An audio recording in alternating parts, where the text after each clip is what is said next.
नमस्कार दोस्तों, आप सभी के लिए। और दोस्तों मुझे उम्मीद है आपकी पढ़ाई जो है अच्छी चल रही होगी, बेहतर चल रही होगी, बेस्ट चल रही होगी। और आप सभी को पता है दोस्तों, आपके ग्रुप डी के जो एग्ज़ाम है लगभग दोस्तों खत्म हो चुके हैं। बस आपका 2 से 10 फरवरी तक का जो एग्ज़ाम बचा हुआ था वो आपका बचा है। यानी जितनी भी शिफ्टें आपकी हो चुकी हैं दोस्तों, उन सभी शिफ्टों के आधार पर आज हम दोस्तों जो है गोरखपुर का category wise cut off analysis यहाँ पर हम करने वाले हैं। और दोस्तों ये यकीन मानिए आप कि जितना नंबर मैं आपके लिए बता रहा हूँ, अगर उतना नंबर आपका बन रहा है तो आप पीटी के लिए तो क्वालिफाई होंगे ही, और साथ में दोस्तों फाइनल कट ऑफ भी मैं आपके लिए बताने वाला हूँ। तो चलिए दोस्तों वीडियो को स्टार्ट करते हैं बिना किसी देरी के। और जिन भाइयों ने अभी तक हमारे इस चैनल को सब्सक्राइब नहीं किया उनसे मेरा रिक्वेस्ट है कि चैनल को सब्सक्राइब करके साथ में ऑल वाला बेल आइकन जरूर दबा लें, ताकि दोस्तों मेरी आने वाली हर वीडियो का नोटिफिकेशन सबसे पहले दोस्तों आपके पास पहुँच सके। तो चलिए दोस्तों करते हैं वीडियो को स्टार्ट। तो देखिए दोस्तों, आप सभी को पता होना चाहिए कि आपके पास ग्रुप डी 2025 जो वैकेंसियाँ थी पिछली बार की, वो आपके पास वैकेंसियाँ थी दोस्तों 32,438, जिनमें से दोस्तों अप्रेंटिस वाले, एक्स सर्विसमैन वाले और पीडब्ल्यूडी वाले, इनकी जो वैकेंसी थी वो थी दोस्तों 14,828। तो दोस्तों आपके पास जिन पर और इन वैकेंसियों पर दोस्तों देखिए पीटी नहीं होता है, कुछ भी नहीं होता है, डायरेक्टली इनका पेपर के बाद में डायरेक्टली जो है सिलेक्शन इनका होता है। ठीक है, डायरेक्टली इनकी मेरिट बनती है। तो इनका तो केवल 1:1 में सिलेक्शन होना है, तो इस पर तो पीटी होने वाला है ही नहीं। तो पीटी जो होने वाला है वो होना है दोस्तों आपका 17,610 पोस्टों पर। और आपको पता है दोस्तों पीटी के लिए 3 गुना स्टूडेंट बुलाए जाते हैं। तो 17,610 का अगर हम 3 गुना करते हैं तो 52,830 स्टूडेंट आपके पास बनते हैं। लेकिन दोस्तों ये जितना भी आपका एनालिसिस है और जितना भी आपका रिजल्ट बनेगा वो बनेगा दोस्तों आपकी अटेंडेंस के ऊपर, कि आपकी एग्जाम अटेंडेंस क्या रही है। क्योंकि दोस्तों सबसे अहम भूमिका जो होती है वो होती है अटेंडेंस की। अगर अटेंडेंस अच्छी है तो कट ऑफ भी आपका अच्छा रहेगा, और अटेंडेंस कम है तो कट ऑफ भी आपकी कम रहेगी। ठीक है, तो आपको पता है दोस्तों आपका फॉर्म फिलअप जो हुआ है 1.08 करोड़ रहा है, यानी 1,08,00,000। लेकिन 50% अटेंडेंस अगर हम देखिए 45, 40, कहीं 50 की एवरेज रही है, लेकिन मैं 50% अटेंडेंस मानूँ तो यहाँ पर आपके सामने स्टूडेंट बनते हैं 54 लाख। और 54 लाख में अगर हम 17,610 का भाग देते हैं, क्योंकि दोस्तों 17,610 का ही सिलेक्शन होना है फाइनली। तो फाइनली अगर सिलेक्शन के लिए अगर हम बात करेंगे पर सीट कंपटीशन क्या है तो 306 का। लेकिन दोस्तों अभी आपका सिलेक्शन होना है किसके लिए? पीटी के लिए, और पीटी के लिए 3 गुना। तो 54 लाख में 52,830 का अगर हम भाग देते हैं तो पर सीट कंपटीशन निकल कर आता है 102 का। ठीक है दोस्तों, तो ये डाटा आपको समझ में आ गया हो दोस्तों किस प्रकार से आपका पीटी होना, कितने स्टूडेंट लिए जाने हैं और क्या पर सीट कंपटीशन रहेगा पीटी के लिए।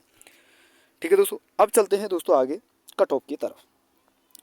तो देखिए दोस्तों कट ऑफ के लिए आपको पहले प्रीवियस ईयर का डाटा देखना पड़ेगा, किस प्रकार का पेपर का लेवल रहा है, क्या अटेंडेंस रही है, पर सीट कंपटीशन क्या रहा है। तो देखिए दोस्तों यहाँ पर हम देखते हैं सबसे पहले 2018 का। तो 2018 में 62,907 वैकेंसी थी और फॉर्म फिलअप हुआ था 1.90 करोड़।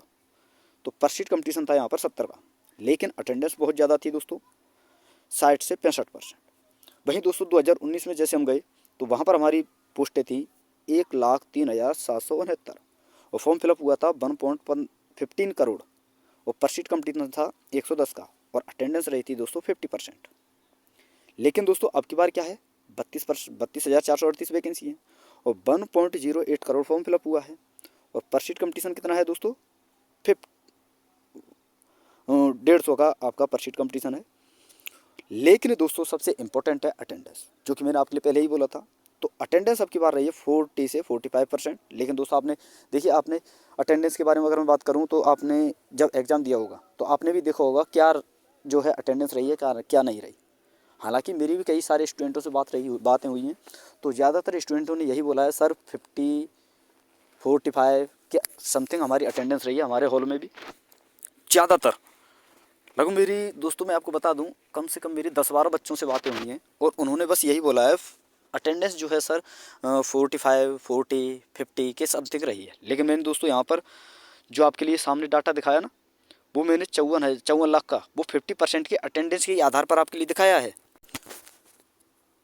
ठीक है दोस्तों, और आपको पता है दोस्तों देखिए यहाँ पर भी आप देख रहे हैं पर सीट कंपटीशन तो बढ़ा है, लेकिन दोस्तों सबसे इंपॉर्टेंट है ओवरऑल पर सीट कंपटीशन। जब आपका फॉर्म फिलअप होता है तो वहाँ पर देखा जाता है कि टोटल कितना फॉर्म फिलअप हुआ और एक वैकेंसी के लिए कितना पोस्ट जो है, कितना पर सीट कंपटीशन है। लेकिन सबसे इंपॉर्टेंट है दोस्तों रिजल्ट तो अटेंडेंस के आधार पर बनेगा कि कितने स्टूडेंट एग्जाम दे रहे हैं। तो आपने देखा है दोस्तों जैसे जैसे हम 2025 की तरफ आते गए हैं, बेशक आपका पर सीट कंपटीशन ज़्यादा है, लेकिन दोस्तों अटेंडेंस बहुत कम यहाँ पर रही है। और सबसे बड़ा प्रभाव अब की बार अटेंडेंस पर पड़ा है दोस्तों ग्रुप डी के कोर्ट केस की वजह से। कुछ स्टूडेंटों की तैयारी अच्छी नहीं थी, कुछ स्टूडेंट अपने अदर एग्जाम में फंस गए, ठीक है। तो इसकी वजह से भी बहुत ज़्यादा प्रभाव पड़ा, इसलिए भी स्टूडेंट एग्जाम देने नहीं गए। तो बहुत ज़्यादा प्रभाव पड़ेगा दोस्तों कट ऑफ पर, अटेंडेंस का। अब चलते हैं दोस्तों आगे, बात करते हैं गोरखपुर की जोन की, गोरखपुर जोन की। तो उसी के ऊपर यहाँ पर हम एनालिसिस करने वाले हैं। तो देखिए दोस्तों, बात करते हैं गोरखपुर जोन की। तो उससे पहले आपको समझना होगा कि पेपर का लेवल क्या रहा है, कंपटीशन लेवल क्या रहा है, कट ऑफ कितना जा सकता है, नॉर्मलाइजेशन नंबर कितना मिल सकता है। तो देखिए दोस्तों, यहाँ पर आप देख सकते हैं कंपटीशन लेवल जो है आपका मीडियम रहा है पिछली बार के मुकाबले। लेकिन दोस्तों पेपर का लेवल जो रहा है 2022 के हिसाब से, अगर 2022 में अगर हम देखें तो मॉडरेट रहा था, लेकिन अब की बार मॉडरेट टू हार्ड रहा है। और ऐसा क्यों दोस्तों? हालांकि बहुत सारे स्टूडेंटों को इजी लगा होगा पेपर, लेकिन मैं आपको बता दूं ज़्यादातर मॉडरेट टू हार्ड रहा है। और अब की बार शिफ्टें भी बहुत ज़्यादा जो दोस्तों हार्ड रही हैं। क्यों दोस्तों? क्योंकि तो पिछली बार जो पेपर पूछा गया था आपका हार्ड था, क्योंकि फर्स्ट टाइम न्यूमेरिकल क्वेश्चन ज़्यादा डीपली थोड़ा सा पूछा गया था। तो स्टूडेंटों को ऐसा लगा था कि शायद पेपर बहुत ज़्यादा हार्ड है। लेकिन दोस्तों मैं आपको बता दूं कि पेपर पिछली बार के मुकाबले थ्योरेटिकल पेपर नहीं था पिछली बार, लेकिन अब की बार थ्योरेटिकल क्वेश्चन पूछा गया है। और जिस स्टूडेंट ने थ्योरी अच्छी तरह से पढ़ी है, थ्योरी कंप्लीट की है, तो ये मानिए दोस्तों उसका पेपर अच्छा गया होगा। और आपको पता है दोस्तों साइंस में ज़्यादातर थ्योरी के ऊपर ही क्वेश्चन पूछे गए हैं, 2500 के 25 क्वेश्चन। और आपको बता दूं दोस्तों, अगर आपने थ्योरी पढ़ी है ना अच्छी तरह से, तो ईजिली आप क्वेश्चन को सॉल्व कर रहे हो। क्योंकि दोस्तों थ्योरी के आधार पर ही क्वेश्चन को घुमाया जा सकता है, तोड़ा मड़ोड़ा जा सकता है, विदाउट थ्योरी के नहीं। डायरेक्टली आपसे न्यूमेरिकल पूछ लिया जाए और तो आप वो तो कर ही देंगे फॉर्मूले के हिसाब से।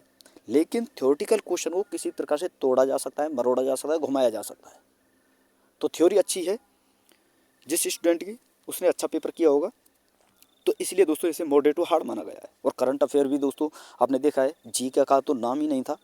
टोटली 20 नंबर का जो है क्वेश्चन जो था आपका, वो आपका दोस्तों करंट ही पूछा गया। और करंट भी दोस्तों बहुत अच्छा लेवल का पूछा गया था, ऐसा नहीं ऊपर से ही पूछ लिया गया हो। तो इसका भी बहुत ज़्यादा प्रभाव पड़ेगा। अब देखिए दोस्तों, बात करते हैं मैक्सिमम कट ऑफ आपकी कितनी जा सकती है। तो 65 से 70 के बीच में। हालांकि किसी किसी जोन में जो ज़्यादा डेंजर जोन है बहुत ज़्यादा, उनमें इससे भी थोड़ा सा हाई मिल सकता है। लेकिन ज़्यादातर आपको देखने को मिलेगी 65 से 70 के बीच में। और मिनिमम कट ऑफ दोस्तों 55 से 60 के बीच में। लेकिन सबसे ज़्यादा जो खेला होगा दोस्तों वो होगा नॉर्मलाइजेशन की वजह से। तो आपको बताओ दोस्तों, जिसकी भी हार्ड शिफ्ट है उसके लिए दोस्तों 8 से 10 नंबर तक का नॉर्मलाइजेशन मिल सकता है। पिछली बार के हिसाब से नॉर्मलाइजेशन नहीं मिलेगा कि 10 नंबर मिल गए, 20 नंबर मिल गए, किसी को 25 मिल गए। नहीं दोस्तों, ऐसा नहीं होने वाला है। ये चीज़ आपको ध्यान रखनी है। अब की बार जो हार्ड शिफ्ट वाले स्टूडेंट हैं उनके लिए 8 से 10 नंबर तक का नॉर्मलाइजेशन मिलेगा। और मॉडरेट शिफ्ट वालों के लिए 5 से 7, और वही इजी शिफ्ट वालों के लिए 2 से 4। कहीं कहीं पर दोस्तों इजी शिफ्ट में माइनस भी चला जाता है, ठीक है। तो ये तो रहा नॉर्मलाइजेशन का फंडा। अब बात करते हैं दोस्तों, एक बार मैं आपके लिए शिफ्टें और बता देता हूँ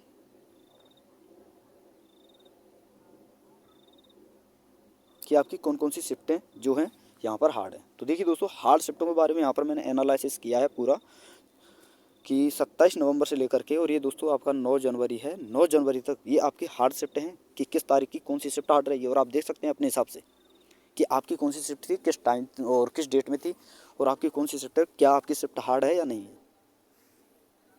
तो जितना मैंने बताया उतना नंबर मिलना ही है हार्ड शिफ्ट वालों के लिए, ठीक है दोस्तों।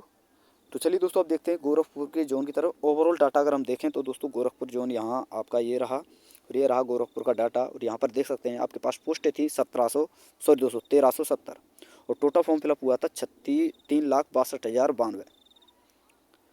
और पर सीट कंपटीशन की अगर हम बात करें तो 264 का पर सीट कंपटीशन है। लेकिन दोस्तों आपको ध्यान रखना है, अटेंडेंस कितनी, 45%, 50%। लेकिन दोस्तों अब जो मैं कट ऑफ आपके लिए बताने वाला हूँ वो 60% के आधार पर बताने वाला हूँ। चलो 54 लाख से इतना इफेक्ट नहीं पड़ेगा, लेकिन फ़र्क पड़ेगा दोस्तों कि कहीं आपकी कट ऑफ अगर मैं कम बता दूँ तो आपका भी दोस्तों ऐसा लगेगा कि आज कि इसने जो कट ऑफ बताई है या होगा या नहीं होगा। लेकिन फिर भी 50% का अटेंडेंस होने के बावजूद मैं दोस्तों 60% अटेंडेंस के आधार पर आपका एनालिसिस आगे कराऊंगा। और दोस्तों आप मानिए कि ये जो आपका 3,62,000 फॉर्म 92 फॉर्म भरा है ना, इसका 60% निकाल करके आपका जो है कट ऑफ बनेगा, क्योंकि अटेंडेंस ही हम इतना मान रहे हैं। और ये दोस्तों मान लीजिए इससे ऊपर ज़्यादा अटेंडेंस नहीं है, कोई एक आधी जोन होगा जिसमें 60% नहीं, तो दोस्तों 50% के अप्रॉक्स आपका अटेंडेंस रहा है। तो चलिए दोस्तों अब देख लेते हैं। तो देखिए दोस्तों, ये रहा आपका गोरखपुर जोन। आपके सामने वैकेंसी है 1370। Total form fill up 3,62,092। अटेंडेंस वही दोस्तों आपका 50 से 60 के बीच में मैंने आपके यहाँ पर बताया, लेकिन अटेंडेंस यहाँ पर आफ्टर अटेंडेंस के बाद आपका जो फॉर्म बचता है, यानी स्टूडेंट जो बचते हैं, जो अपेयर्ड हुए हैं वहाँ पर एग्ज़ाम देने के लिए, वो हुए हैं दोस्तों 2,17,255। और आपको पता है दोस्तों पीटी के लिए 3 गुना स्टूडेंट लिया जाना है, तो 1370 का 3 गुना अगर हम करते हैं तो 4,110 स्टूडेंट बनता है, यानी इतने स्टूडेंटों का सिलेक्शन होना है पीटी के लिए। अगर हम केवल 1370 वैकेंसी की अगर हम बात करें तो 1:1 में अगर हम बात करें यहाँ पर सिलेक्शन की, तो आपका पर सीट कंपटीशन बनता है 158 का। लेकिन दोस्तों पीटी के लिए 4,110 स्टूडेंट लिए जाने हैं, तो पीटी के लिए पर सीट कंपटीशन बनता है 252 का। ठीक है दोस्तों, जो कि दोस्तों बहुत कम कंपटीशन है, वो पर सीट कंपटीशन है अगर देखें तो। और चलिए दोस्तों आगे हम बात करते हैं, तो ये सारी चीज़ें आपको समझ में आ गई। अब बात करते हैं दोस्तों पिछली बार कट ऑफ आपकी क्या गई थी। तो पिछली बार कट ऑफ देखिए दोस्तों, यहाँ पर आप देख सकते हैं ओपन की कट ऑफ ये रहा आपका नॉर्मलाइज्ड मार्क। तो यूआर की यहाँ पर 69 गई थी, फिक्स 69, एससी की 54, एसटी की 43, ओबीसी की 64 और ईडब्ल्यूएस की 51। ये नॉर्मलाइजेशन के बाद गई थी। और पिछली बार दोस्तों नॉर्मलाइजेशन भी दोस्तों कहीं पर 10 नंबर, कहीं पर 15 नंबर, कहीं पर 20 नंबर, इस प्रकार से मिला था। लेकिन अब की बार ऐसा नहीं होने वाला है। नॉर्मलाइजेशन कम होगा तो कट ऑफ भी थोड़ा सा इससे थोड़ा सा कम ही मिलेगी, क्योंकि दोस्तों अटेंडेंस कम है, नॉर्मलाइजेशन कम मिलेगा, और पर सीट कंपटीशन भी आपने देखा दोस्तों कम बना है। तो चलिए दोस्तों देखते हैं कट ऑफ आपकी क्या रह सकती है। तो देखिए दोस्तों यहाँ पर किसी भी स्टूडेंट के कितने रॉ मार्क होने चाहिए अगर आपने गोरखपुर जोन से अप्लाई किया है तो गोरखपुर जोन वाले जिन भी स्टूडेंटों का, ये मानिए दोस्तों यूआर का 64 प्लस बन रहा है, तो वो सेफ़ है, उनका नॉर्मलाइजेशन के बाद में सिलेक्शन हो सकता है। क्योंकि दोस्तों नॉर्मलाइजेशन का कट ऑफ मैं आगे आपके लिए बताऊंगा। एससी का 56 प्लस, एसटी का 54 प्लस, ओबीसी का 60 प्लस और ईडब्ल्यूएस का 58 प्लस, इतना रॉ मार्क आपका होना चाहिए गोरखपुर जोन से। आगे हम बात करें कि पीईटी के लिए सिलेक्शन कितने नंबर पर हो सकता है दोस्तों, तो 64 से 70 यूआर में हो सकता है, ये फिक्स है दोस्तों। और एससी में 58 से 64, एसटी में 55 से 60, ओबीसी में 62 से 68 और ईडब्ल्यूएस में 60 से 66। अब देखिए दोस्तों फाइनल सिलेक्शन के लिए आप यहाँ पर ये जो पीटी का कट ऑफ मैंने आपके लिए बताया, यहाँ पर +- 2 से 4 नंबर आप कर सकते हैं। जैसे कि 70 में 4 जोड़ें तो 74-75 के एवरेज आपकी कट ऑफ रहेगी, इससे ज़्यादा नहीं जाएगी। क्योंकि दोस्तों जो आपका कट ऑफ बनना है ना, करंट का तो आप भूल ही जाइए कि करंट का कोई नंबर होगा। कुछ ही ऐसे खास स्टूडेंट होंगे जिनका 4-5 नंबर आ जाए करंट में, अन्यथा नहीं, मुश्किल है। तो आपका पता है दोस्तों रिजल्ट जो बनना है 80 के आधार पर बनना है, तो 80 से ऊपर तो कट ऑफ जा ही नहीं सकती। तो इतना ही आपका एवरेज लगभग कट ऑफ रहेगा, 74-75 फाइनली। और यहाँ पर प्लस माइनस भी आप कर सकते हैं 2 से 4 नंबर। तो दोस्तों ये कंप्लीट एनालिसिस मैंने आपके लिए करा दिया है। और अगर आप सेटिस्फाई हो इस कट ऑफ से कि हाँ इतना हो सकता है अप्रॉक्सली, तो देखिए दोस्तों जिन स्टूडेंटों ने अभी तक चैनल को सब्सक्राइब नहीं किया उनसे मेरा रिक्वेस्ट है कि चैनल को सब्सक्राइब करके साथ में ऑल वाला बेल आइकन जरूर दबा लें, ताकि दोस्तों मेरी आने वाली हर वीडियो का नोटिफिकेशन सबसे पहले दोस्तों आपको पहुंच सके। तो थैंक यू दोस्तों, धन्यवाद। फिर मिलते हैं नई वीडियो के साथ।